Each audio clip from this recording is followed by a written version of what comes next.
Sir, doon na ba'y person of interest ato kapulisan? Sa pagkakaroon sir, no, nanatay duha ka person of interest. However, di pa Buntag ko nga ha, kano sa ama nawala. Diya, alas 8 pas buntag. Kumusta mga kababayan ko? Ako po, may maganda pong latest update po kay Ian Minyusa, no? Ay na kung saan po ay baka ngayon o bukas lalabas na po yung resulta ng sinisagawa ng SOCO ng ang autopsiya. Kasi ginawa po doon sa may Davao kasi nga po walang doktor dyan sa Butuan City.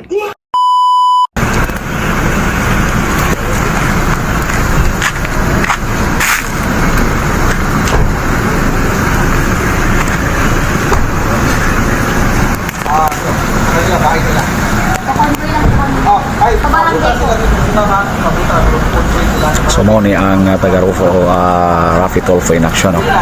Mga Tagalog din sila, mga kasama, mga kaigsona, no? So mo convoy lang daw sila, no? So mo na ilang video kining cameraman. Itong isa, mga to yung staff, no? So mao nang every now and then, no, ang taga-Armen DXBC kaubanan ng IFM mag-update no mga idol, mga kasama sa dugang pa nga mga katikaran, update sa nagpadayon nga investigation sa tumaginsakan sa kapulisan diri sa Ampayon PNP ubo sa pagpanguna ni Police Major Lodonia, no, Ian Lodonia, para mahibaw na to as soon as possible kung kinsa ang responsable, kinsa ang brutal, no, kinsa ang mipatay, no, sa naisgutan nga bata nga 2 anyos, mga idol, mga suki nga tigpaminaw.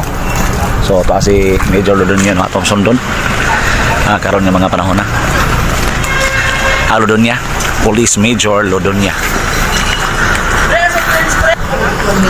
Okay, so mosulod ta karon sa Ampayon Police Station para sa atong sa atong i-conduct na interview, no, ni Police Major Lodonia, no, ang hipi sa station number 4. Kay doon na tayo mga nasagat ng balita nga doon na nakunoy resulta sa autopsiya sa bata, no, mga idol. Sulod ta, no, dali sa Ampayon PNP. Okay mga kasama, no, diya ta karon sa opisina ni Police Major Lodonia, dali sa station number 4 aron na ato siya interview, no, pangayoan nato update bahin atong unsa na update, no, sa katong 2 anyos na itong naay brutal nga gipatay grapitas may barangay Kamayahan ng atong syudad sa Butuan, no, mga Asa, pagi. Favorites, pawot ng mga katakron sa may Butuan City Police Station ng Garuta bahit sa kining autopsiya sa mga bata. sa pagkakaroon sir, no, humana o guan, humana ang autopsy sir, pero gipakuha pa nato sa Davao ang result dito. Gipakuha pa nato sa Davao ang result, so dili pa gid makahatag og statement kasi kay wala pa man ang magunit tigil ang result. So sa ato pa, pila na po din kadlaw di sir mabuhatan nato sir. Karon og maser na Mahatag na. result sa isa. Oh. Gipakuha na nako sa akong personnel dito sa Davao sir. So, kining naman ko dato nga taga local national media sir. Saan lang ito yung kanina sir? Same ra gyapon sir, gusto nila masuta gyud og sa ginataw ni Tabo sa maong pagkawala sa bata. And ang lapong kuan is ang atong tabang ni Sir Rapid manay tabang siya si Rapid sa makatudlok o kinsa gyud ang team mo din sa Ato nakita sir niya himan ang gidikanan sir ni katong pamilya ninyo sa usa po ilang pagkato sir. Ang purpose lang ginato is aron ma-interview lang gid sila. Mao lang gid kon yapon to. Ipangutaan na lang og willing na sila mo undergo og lie detector test. Paligiusa lang to aron delikado ka area man tuan. So gipari lang diri. Aron bali mahimo pong ako na po mo translate sa uban kay dili mo makatagalog to pa pamilya. Okay. Sir, doon na ba'y person of interest ato kapulisan? Sa pagkakaroon sir, no, nanatay duha ka person of interest. However, di na mo pwede gid maisulti og kinsa kung taga diin kay if mugaw sila ang mga pangalan is basin makita mo gud nila ni makita mo gud nila ni nga kuan nga interview. So sa pagkakaroon sir, mao lang to akong kuan limited lang nako nga naa na pero di na mo pwede isulti og kinsa o asa sila. So kay kuan pa kay crucial pa jud kayo. Crucial pa jud kayo ng investigation kay person of interest pa man jud sila. Dili sila ingon nga mao jud sila nagduha. Kung naa ang person of interest sir kung pamatud-an nga gi at tamas-tamasan ang mao nga bata sir, kinahanglan unsa na pa ibuhaton ninyo na sir? Kinahanglan pa ba nga mangita og eyewitness para Yes sir, sa pagkakaroon sir no, atuwa sa among sa area ang kuan among uban nga personnel para di makita og kuan sir, possible nga witnesses sir. So kagahapon lang gid sir naghimo mag case conference sa gipangunahan ni ni among Regional Director Police Brigadier General Maestrado o City Director Police Colonel Vichiatar.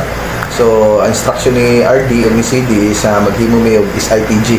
So, magtinabangay ang region, ang personnel sa region, o personnel sa city, o personnel po diri sa stations. Aron mas daghan ang personnel nga mo imbestiga gid sir, aron mas paspas gid sir, ug mas tinaw ang investigation ani sir. Unsa man po yung kaso ani sila ato bagong sir?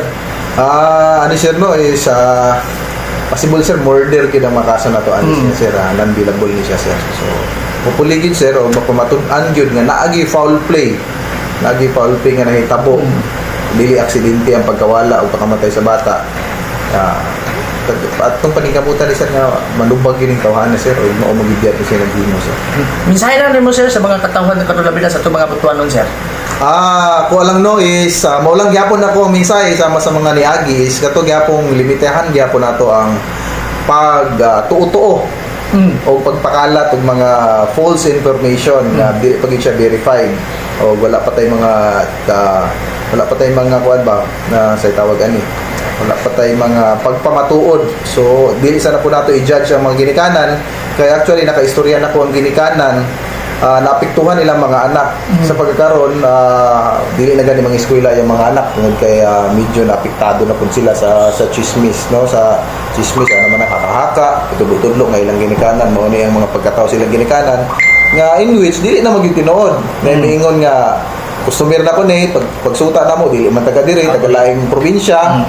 Mga nga katong gahapon nga migawas nga igsuon dili mo gito igsuon.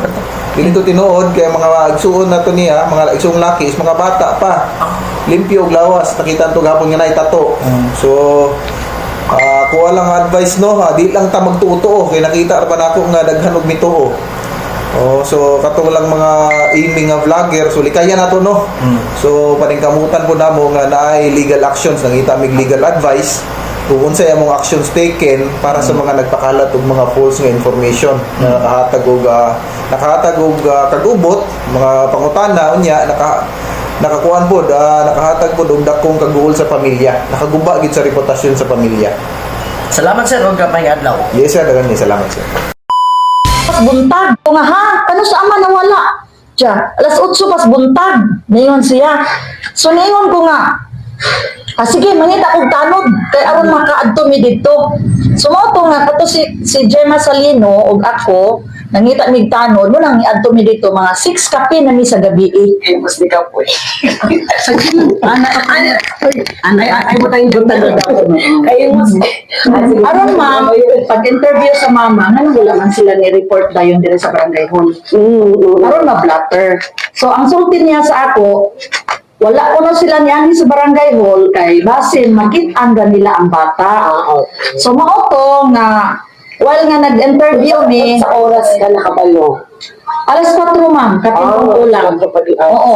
Moto, grabe mang ulan diri ma'am. So nangita pa kog tanod, nangita pa ko og nagpilis pa ko kanabasa ko. So niadto dayon ko sa bukid uban ko akong kumari nga nagpahibalo sa ako. So pag adto dito, mao lagi si Gemma Salino ma'am. Siya nagpahibalo nako. So ako gyud ang una niabot dito sa ilang balay nga barangay official nga ngano nga wala sila maanhi dire. Aron sa pag-blatter. Aron may balo ko Hindi mo rason na basig makita na rin. Oo.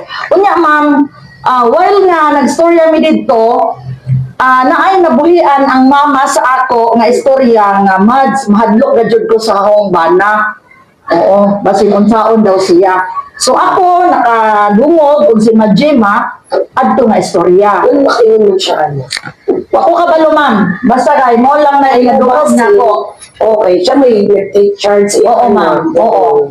So mao na ma'am nga pagkaugma nang lakaw ni niya tumi sa pulis kay dinhi niabot mi diri alas 7 pa man sa buntag niya ang punos diha naman diha ang logbook ikadaduhan man sa barangay secretary so niuna mi sa pulis og blatter pagkabuntag na sa 24.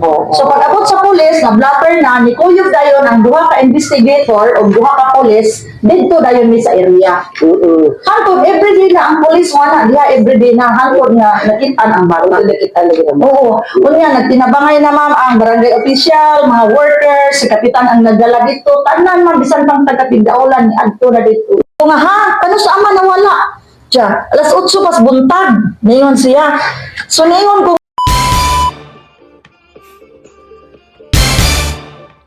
Kumusta mga kababayan ko? Ako po, may maganda pong latest update po kay Ian Menyosa, no?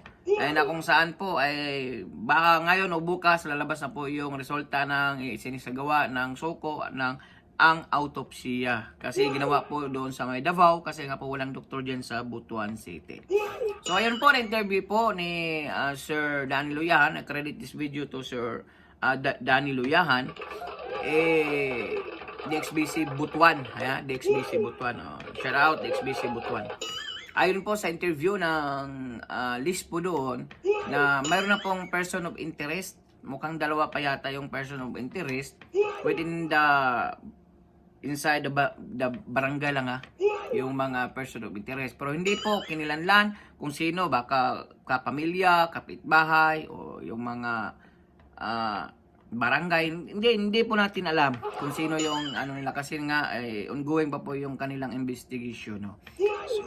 So pagdasal lang po natin na sana po makamit po yung justisya para kay Ian Menyosa mga kois, no, dahil talagang kahit sino naman po kahit wala pa pong lalabas na autopsiya, masasabi po talaga natin na talagang may foul play po ang nangyari sa pagkatudas pagkawala ni Ian Menyosa. Kasi yung lugar na kung saan nakikita yung bata ay hindi po maabot ng isang 2 years old na bata ng ganun po kalayo. 4 to 5 kilometers. Tapos paakyat pa, pabundok, dadaan ka pa ng mga sapa o ilog. So napaka-imposible po. Ayaw nga po ng isang kagawa doon. Kanoy ba iyon? Kung di po ako kamali. Kagawad kanoy na talagang nilagay po doon yung katawan ng bata, pero tsugi na nung bata nung pagkalagay doon. At isa pa pong residente nagsabi na bago pa nakita yung bata, kasi di ba 7 araw bago nakita yung bata. Nung nakita yung bata, bago ang araw na nakita yung bata, may malakas na ulan at may pagbaha daw sa kanilang lugar. Kaya imposible na nung unang araw na doon na talaga yung bata, imposible daw hindi po maanod yun. Maanod talaga yun sa baha. Tama naman po yung sinasabi ng isang residente doon. Kasi pag andun yung bata mula D1, dumaan na po yung baha, malamang sa malamang, naano na po yun papunta sa baba. Pero yung titignan mo ng itsura ng bata, hindi naman po siya nakikitang nadaanan po ng baha.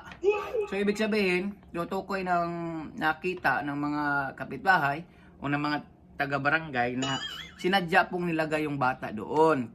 At bago pa lang nilagay. Nung araw na siguro na nakita nila. Kaya po marami pong nagdududa talaga, no? Hindi po natin masisi yung ibang tao sa kanilang pagdududa. Kasi nga po, imposible naman po talaga na mawawala yung ganong edad, 2 years old na bata kung walang mga magulang. Mayroon pong mga magulang nagbabantay. At higit sa lahat po, nung unofficial statement ng isang list po na doon, nakitaan po ng biak sa ulo yung bata. Tapos, alam niyo naman, nag-decomposition na yung yung balat sa mukha, pero yung katawan okay pa naman. Yung bandang ulo lang. Doon nakita lang yung skull o yung bungo na mayroon pong biak. So, sabi ng iba, baka po daw nalaglag. Hindi daw, baka po nahampas o baka nabato. Yan pong iniimbestigahan hanggang sa ngayon ng mga otoridad. Kaya po masabi po talaga ng mga taong bayan, ng mga netizen na mayroon po talagang foul play ang nagaganap. Si Konsehal naman ay talagang sigurado po siya, tinutukoy po niya, si Konsehal Canoy ba yun? Tinutukoy po niya na ang suspect doon is yung mga magulang lamang. Kasi nga po daw ay bago pa, nung D1 pa lang ay nakakaduda na po daw yung mga kilos ng mga magulang. Di umano, sabi pa nga ng isang hipe na hindi masyadong makipag-cooperate yung mga magulang sa mga kapulisyan. But cause, mas cooperative si nanay doon sa mga manggagamot o mangtatawas. Sabi po yan ng hippie, di ba? Wala po tayong magagawa niyan. Sila po nag-iimbestiga Kaya nga po, yung pagdududa ng taong bayan, nakatutok lang po sa mga magulang ng bata. At isa pa doon, yung pabago-bago ang testimony o statement ng isang magulang sa tuwing may mga interview na ginaganap ng mga vlogger o ng lispo, hindi po makatugma, magkaiba-iba po. Hindi po natin masisisi si nanay. Baka po naguluhan na po siya sa pangyayari, walang tulog, walang kain, kaya na po nagkaluhalo na po yung mga iniisip niya, no? Siyempre, ikaw ba naman, magulang, mawawala ng anak, ay talagang malulungkot ka. Yun pa kasi nakikita ng ibang taong bayan, ng mga netizen, na yung pabago-bago ng testimonya ng magulang. Kaya nga po napagdududahan yung mga magulang Well, talagang the last result niyan po ay talaga yung paglabas po ng autopsya na ginanap sa bata na andun pa po sa Davao. Kung makukuha ngayon or bukas, panigurado na po yon na malalaman natin na may foul play. Pero hanggang sa hindi pa lumabas yung resulta ng suko, ay meron na pong initial po na mga person of interest, yung mga kapulisyan. Sabi ni Hepe na 2 siguro o 1 ng mga person of interest. Well, malalaman lang po na yan pagkatapos po ng final examination, final and official na pag-iimbestiga kay Ian Menyusan. Nakakawawa naman po talaga, no? Kasi kung talagang kung in my own opinion lang, no, kung nadisgrasya yung bata, kung nalaglag lang, wala naman po sigurong dapat ikatakot yung mga magulang. Depende na lang siguro kung yung pagdidisiplina mo ay hindi mo na pigilan yung emosyon mo, talagang napuruhan siguro. Or hindi po natin alam, puro kahakala po yung mga opinion ng taong bayan hanggat hindi pa po yung official result ng ginagawa ng suko at ng mga kapulisyan dyan sa Butuan City. Opinion po, pag-komento po ng yung mga opinion o reaction sa comment section ng ating video. So for now, I'm Gan. God bless all. Peace. Bye-bye. Ingat po kayo lahat. Our hearts beat to the city streets. We began to feel the fire. We rise like